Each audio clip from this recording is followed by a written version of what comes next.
मावळ लोकसभा मतदारसंघात शिवसेनेचे श्रीरंग बारणे हे तिसऱ्यांदा लोकसभेची निवडणूक लढवण्यासाठी सज्ज झाले असून मुख्यमंत्री एकनाथ शिंदे, उपमुख्यमंत्री अजित पवार, उपमुख्यमंत्री देवेंद्र फडणवीस यांच्या उपस्थितीत ते दुपारी आपला उमेदवारी अर्ज दाखल करतील।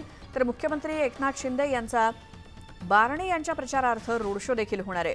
2019च्या निवडणुकीत त्यांनी अजित पवार यांचे सुपुत्र पार्थ पवार यांचा 2 लाख मतांनी पराभव केला होता। मात्र यावेळी त्यांना महाविकास आघाडीचे उमेदवार संजोग वाघेरे पाटील यांचं तगडं आव्हान आहे। 2019 मध्ये श्रीरंग बारणे यांच्या कुटुंबियांनी आपल्या प्रतिज्ञापत्रात तब्बल 82 कोटी रुपयांचे धनी असल्याची माहिती दिली होती। आता मागील 5 वर्षात त्यांच्या संपत्तीत वाढ झाली की घट याकडे देखील सगळ्यांचं लक्ष लागलंय।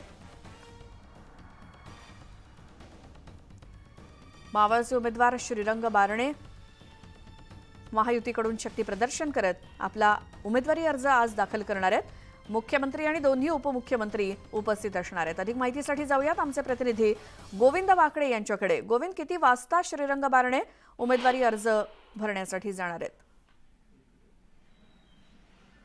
मावळ लोकसभा मतदारसंघातील या लढतीकडे सगळ्या राज्याचं लक्ष आहे, कारण की अत्यंत प्रतिष्ठेची अशी ही निवडणूक झालेली आहे आणि मुख्यमंत्री एकनाथ शिंदे असतील, त्याचबरोबर अजित पवार आहेत आणि उपमुख्यमंत्री देवेंद्र फडणवीस सुद्धा यासाठी आज अर्ज दाखल करण्यासाठी येणार आहेत। साधारण 11 वाजता मुख्यमंत्री एकनाथ शिंदे यांचा रोड शो सुरू होईल आणि त्यानंतर या सगळ्या प्रमुख नेत्यांच्या उपस्थितीमध्ये श्रीरंग बारणे तिसऱ्यांदा आपला उमेदवारी अर्ज दाखल करण्यासाठी जात आहेत। आपल्याला महत्वाचं लक्ष दिलं पाहिजे या सगळ्या लढतीकडे की इथे मावळात जी लढत होतीये ती शिवसेना विरुद्ध शिवसेना, म्हणजे पुढे जो उमेदवार आहे श्रीरंग बारणे यांच्या तो आहे उद्धव ठाकरे गटाचे जे आहेत संजोग वाघेरे, त्यांचं आव्हान आहे श्रीरंग बारणेंना आणि श्रीरंग बारणे स्वतः तिसऱ्यांदा शिवसेनेमधनं इथे लढत आहेत। आपण बघतोय की सगळी तयारी पूर्ण झालेली आहे। त्यांच्यासोबतचे जे कार्यकर्ते शिलेदार आहेत ते आपल्या सोबत आहेत। काय विश्वास वाटतोय तिसऱ्यांदा आप्पा उमेदवारीसाठी पुढे जात आहे? आम्ही तिसऱ्यांदा हाजरी करणार आहे आणि आप्पा बहुमताने विजयी होणार आहे।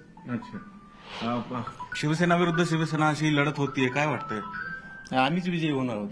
अच्छा, तुम्ही अनेक वर्षापासून आपण सोबत आहात। मोठा मतदारसंघ आहे, 3 जिल्ह्याचा मिळून मतदारसंघ आहे।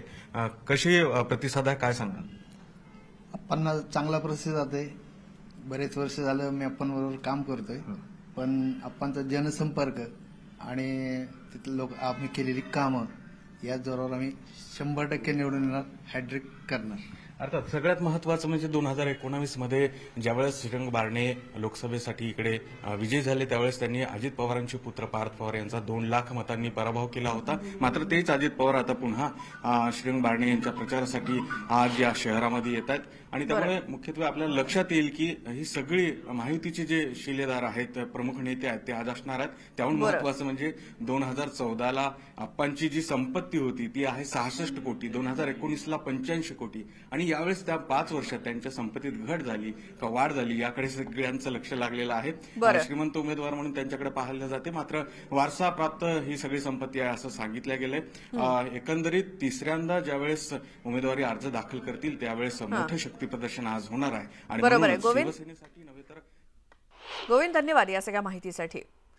तर श्रीरंग बारणे आपला उमेदवारी अर्ज आज दाखल करतील, तर दुसरीकडे अहमदनगरचे